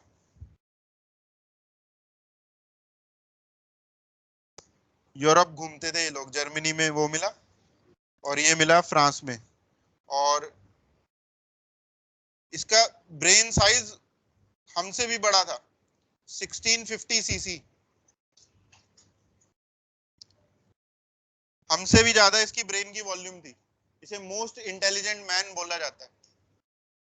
ठीक है, ये केव पेंटिंग्स बनाता था, गुफाओं में घुस के वहां चित्र बना के आता था। Left, cave paintings. ऐसे केव पेंटिंग्स जो इसकी मिलती हैं वो आज से 18,000 साल पुरानी होती हैं। तो ये अर्थ पे उसी टाइम पर था, 18,000 से लेकर 30,000 35,000 साल पहले ये अर्थ पे था। और इसका एग्जाम्पल केव पेंटिंग्स का जो इंडिया में मिलता है, इंडिया में जैसे मध्य प्रदेश में केव पेंटिंग्स मिलती हैं जो माना जाता है इसी के छोड़ी हुई है। भीमबेटका केव आर्ट, ये कहां पर है? रायसन कोई एक जगह है मध्य प्रदेश में, रायसन एमपी मध्य प्रदेश, वहां पर एक केव आर्ट है। वहां कभी जाओ तो केव पेंटिंग्स देखने को मिलेगी। लेकिन ये आगे इवॉल्व, ये आगे एक्सटेंड हो गया, हो सकता है ज्यादा दिमाग वाला था, ज्यादा दिमाग लगाया इसने, या ये इवॉल्व हो गया इनटू मॉडर्न मैन और हम लोग इससे बने हैं। ये हमारा सबसे नियरेस्ट पूर्वज है, ये हमारा सबसे नियरेस्ट एंसेस्टर।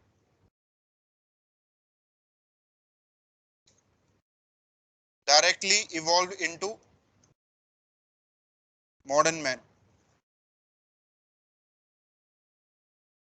हमारा जो साइंटिफिक नेम है वो है होमो सेपियंस सेपियंस। तो हमारी सब स्पीसीज सेपियंस ही है। ठीक है, अच्छा यहाँ नाम के लिए मैन लिख देते हैं, मॉडर्न मैन, वुमेन भी आ जाते हैं इसमें। ठीक है, दोनों आते हैं, ऐसा नहीं मैन मैन बना। इसके लिए कहा जाता है evolve around ice age. Ice age में इवॉल्व हुए थे। आइस एज में जब अर्थ पे बर्फबारी हुई, पोलर रीजन बन गए, ठंडा एटमॉस्फेयर हो गया, उस समय मॉडर्न मैन की एवोल्यूशन मानी जाती है। आज से 75,000 साल से लेकर 10,000 साल पहले।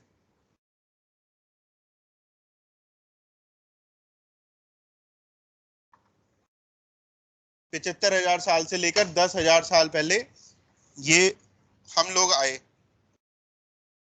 हमारी ब्रेन वॉल्यूम होती है 1450 सीसी, तो निएंडरथल से तो ज्यादा है, लेकिन क्रो-मैग्नॉन से कम है। नेक्स्ट, क्रो-मैग्नॉन मैन में और हम में कोई ज्यादा फर्क नहीं है, बॉडी शेप देखने वाइज वो हमारे जैसा ही था। डिफरेंस एक क्रेनियल कैपेसिटी का मैंने बता दिया। दूसरा, मॉडर्न मैन ने लैंग्वेज बनाई, भाषा बनाई, जिससे वो कम्युनिकेट करते। मॉडर्न मैन ने एग्रीकल्चर को इन्वेंट किया। Agriculture invented 10,000 years ago. Agriculture को इन्वेंट किया, जिससे खाना बनने लगा, खेती बाड़ी स्टार्ट होगी। ठीक है। मॉडर्न मैन ने इसके अलावा कल्चर बनाया। He developed culture, language, religion, धर्म धर्म बना दिए। ठीक है। सोसाइटी, फैमिली सिस्टम, ये सब आ गया। ये डिफरेंस था उसमें और हम में। वो लैंग्वेज नहीं बना पाया, कल्चर नहीं बना पाया जो हमने डेवलप किया। एग्रीकल्चर नहीं बनाया उसने। मॉडर्न मैन ने तरह तरह के टूल्स बनाए। स्टोन टूल्स, पत्थर के टूल्स बनाए, ब्रॉन्ज टूल्स, मेटल के टूल्स बनाए, और आयरन टूल्स, लोहे के टूल्स बनाए।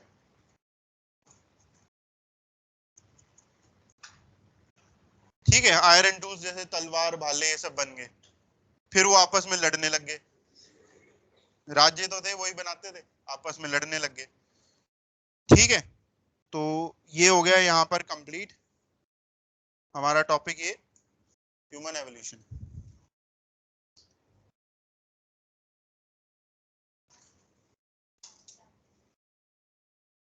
ठीक है।